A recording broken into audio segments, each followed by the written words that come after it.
O Senhor esteja convosco. Ele está no meio de nós. Proclamação do Evangelho de Jesus Cristo segundo São João. Glória a vós, Senhor. Naquele tempo, disse Jesus a seus discípulos: Tenho ainda muitas coisas a dizer-vos, mas não sois capazes de as compreender agora. Quando, porém, vier o Espírito da verdade, ele vos conduzirá à plena verdade. Pois ele não falará por si mesmo, mas dirá tudo o que tiver ouvido, e até as coisas futuras vos anunciará.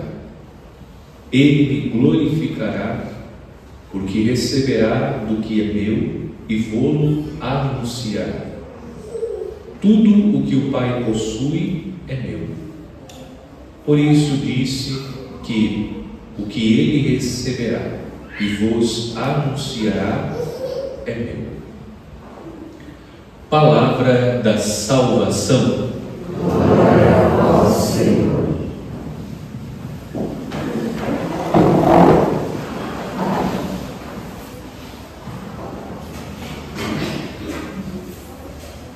Durante este mês de junho, dentro do tempo comum, vamos celebrar 3 grandes solenidades que apresentam 3 grandes verdades da nossa fé. A primeira solenidade é aquela que hoje celebramos, a solenidade da Santíssima Trindade. Na quinta-feira, a solenidade de Corpus Christi, que apresenta esta verdade da nossa fé. Jesus está presente realmente, substancialmente, na Eucaristia. E por fim, concluindo o mês de junho, a solenidade do Sagrado Coração de Jesus, que está estreitamente ligada ao mistério da encarnação. O Verbo Divino se fez carne. E assumindo verdadeiramente a natureza humana, Jesus tem um coração. A solenidade, portanto, do Sagrado Coração manifesta que Jesus, Deus, que se fez homem, verdadeiramente assumindo a natureza humana, tem um coração. E um coração que é manso e humilde. Neste domingo, nós nos deparamos na liturgia com o mistério central da nossa fé, o mistério do Deus uno e trino, um único Deus, 3 pessoas. Jesus está revelando o mistério da Santíssima Trindade no Evangelho que nós ouvimos. Trata-se do capítulo 16 do Evangelho de São João. Jesus faz uma revelação implícita. Não se trata ainda de uma revelação explícita do mistério da Santíssima Trindade. Mas Nosso Senhor, pela construção do texto, revela a comunhão que existe entre as pessoas da Santíssima Trindade. Aquilo que Jesus anuncia é aquilo que ele ouviu do Pai. Aquilo que o Espírito Santo anunciará é aquilo que ele ouviu de Jesus. E tudo que Jesus transmite, ele recebeu do Pai. Essa construção indica a comunhão entre a Santíssima Trindade. Trata-se de um único Deus, porém 3 pessoas, e na ação de cada uma das pessoas está a ação do único Deus. E cada uma das pessoas realiza a sua ação em comunhão com as outras 2 pessoas.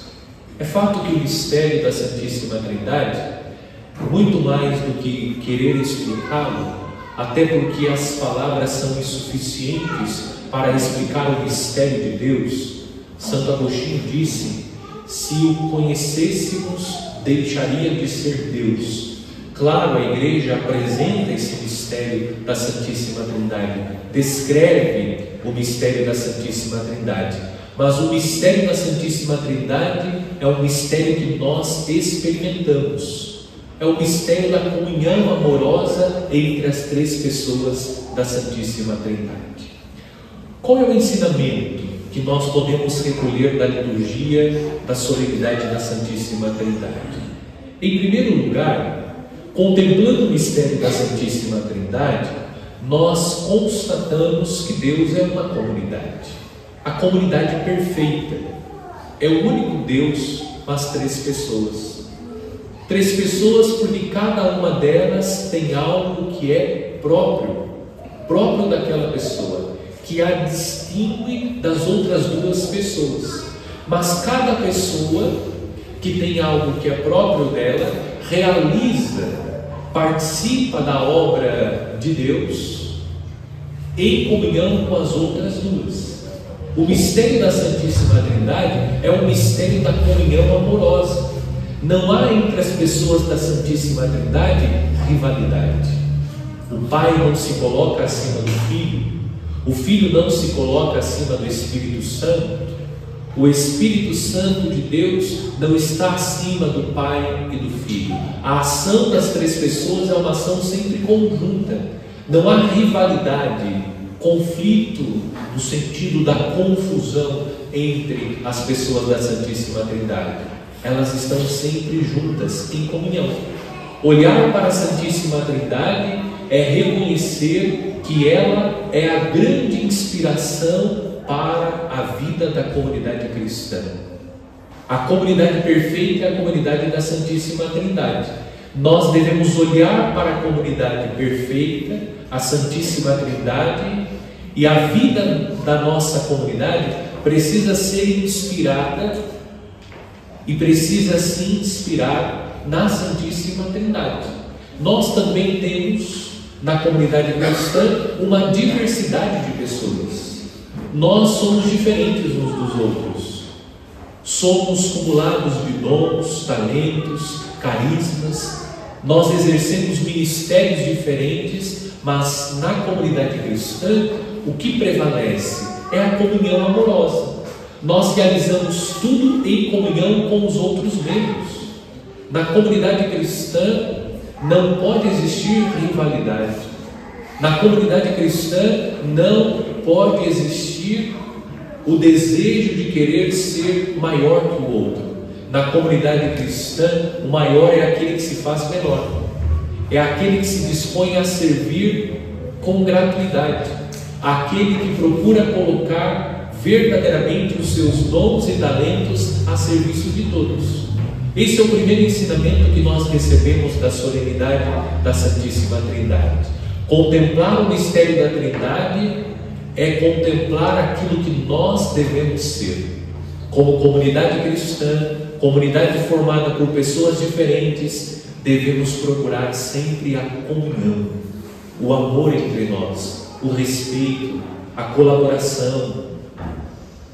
Nós devemos cooperar uns com os outros para que a ação de Deus se manifeste através da diversidade de dons, carismas e ministérios.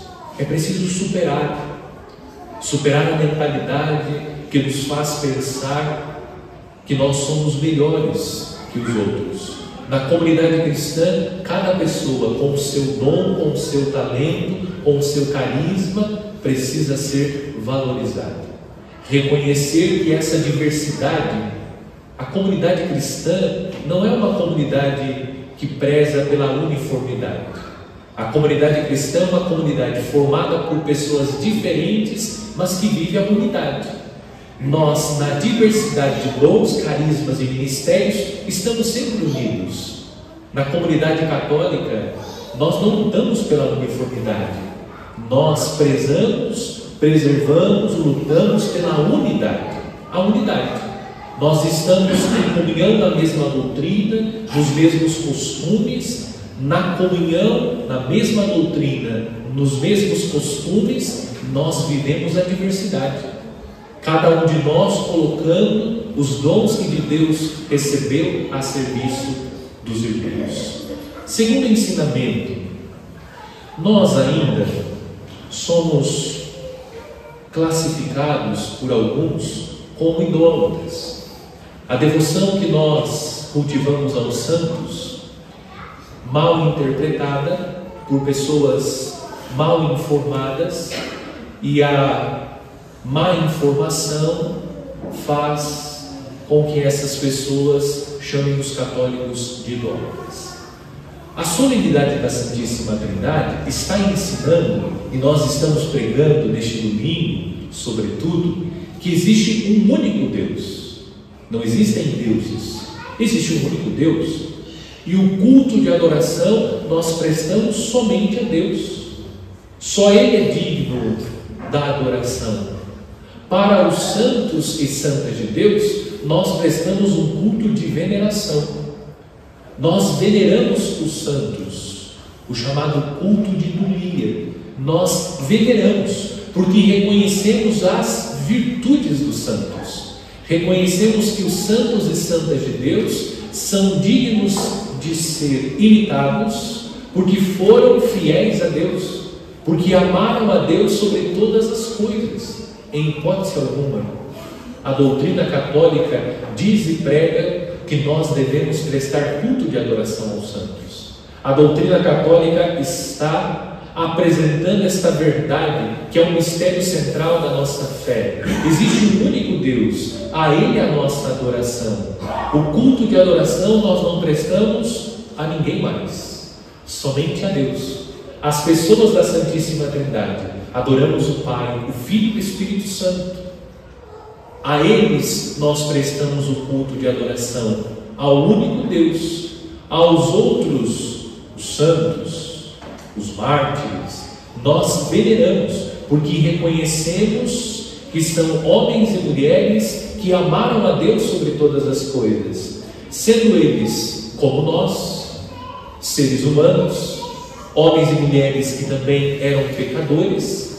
Eles estão mais próximos de nós, porque têm em comum a natureza humana e também as fragilidades, as fraquezas dos homens, dos cristãos, que são pecadores. Eles têm em comum essas coisas conosco, e ao mesmo tempo eles estão próximos de nós por aquilo que nós temos em comum, mas também estão mais próximos de Deus. Por isso pedimos a intercessão dos santos, porque eles estão mais próximos de Deus. E estando mais próximos de Deus, e estando mais próximos de nós, porque nós temos em comum a fraqueza humana, a natureza humana, nós pedimos a intercessão dos santos. Nós fazemos isso entre nós. Alguém que pede oração para alguém que você sabe que está distante de Deus? Alguém cuja vida você sabe que não está de acordo com a lei de Deus? Nós pedimos oração, nós temos esse hábito, nos encontramos com os amigos, pessoas tementes a Deus, e pedimos: reze por mim, reze pela minha família, reze pela minha necessidade, pela minha saúde. Nós pedimos orações. Muito mais são os santos, que estão já na glória de Deus, na glória do céu. E nós pedimos àqueles que estão mais próximos de Deus do que nós, porque já estão contemplando a face de Deus nos céus, que eles intercedam por nós. É isso que nós fazemos, nada além disso. As imagens que nós temos são sinais, são símbolos, não são deuses.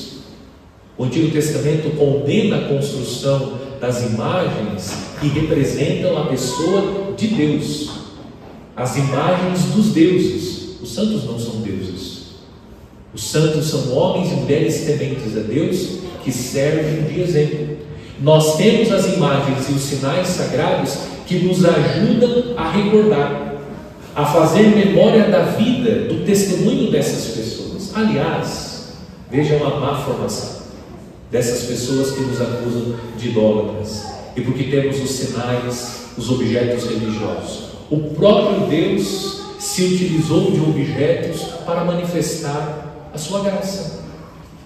Vou citar apenas 2 exemplos. Primeiro, Deus pediu que fosse construída uma serpente de bronze. O povo estava no deserto, era picado pelas serpentes, e Deus disse: constrói uma serpente de bronze, coloca numa haste. levanta a serpente, e todo aquele que olhar para a serpente ficará curado. É Deus utilizando um sinal, é um símbolo de Deus que está agindo e curando o povo do mal que o povo está padecendo. Depois Deus também se utilizou da Arca da Aliança. Foi o próprio Deus quem pediu que a Arca da Aliança fosse construída, e sobre ela estão os querubins. No interior da Arca da Aliança estão as tábuas da lei, o maná, sinal da presença de Deus. A Arca da Aliança é um símbolo da presença de Deus. O próprio Deus usou sinais sensíveis para dispensar a sua graça, para que o povo de Deus recebesse a sua graça. É o que nós fazemos, nada além disso. Nós utilizamos os sinais para que os sinais nos ajudem a alcançar a graça de Deus, porque nós somos seres corporais. Alguém aqui é alma penada? Nós somos seres corporais, seres sensíveis.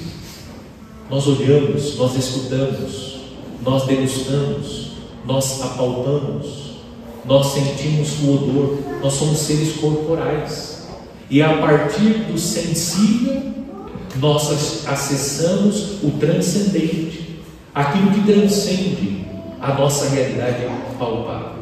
Portanto, hoje a solenidade também nos faz pensar e nos ensina que nós católicos não somos idólatras, porque nós adoramos um único Deus, o Deus de Abraão, de Isaac e de Jacó, o Deus revelado por Jesus Cristo, que é Pai, Filho e Espírito Santo. A ninguém mais prestamos culto de adoração. Aos santos nós veneramos. A Virgem Maria nós prestamos um culto de hiperdulia. Nossa Senhora não é deusa, mas pela sua santidade de vida ela está acima dos santos, mas sempre abaixo de Deus, porque ela não é deusa. Os santos não são deuses. Os santos são homens e mulheres, pecadores como nós, mas que procuraram durante a vida amar a Deus sobre todas as coisas e o amaram sobre todas as coisas. Hoje eles servem de exemplo, de estímulo, são testemunhas, oferecem a nós um testemunho de fé e junto a Deus intercedem por nós. Guardemos no coração, irmãos e irmãs, os ensinamentos da solenidade da Santíssima Trindade. Procuremos, inspirados no testemunho da comunidade perfeita, viver a unidade na diversidade. Cultivemos entre nós a comunhão amorosa e reconheçamos que há um único Deus a quem adoramos. Adoramos somente a Deus, com todo o nosso coração, com toda a nossa alma, com toda a nossa inteligência, com toda a nossa força. Nós adoramos um único Deus, que é Pai, Filho e Espírito Santo.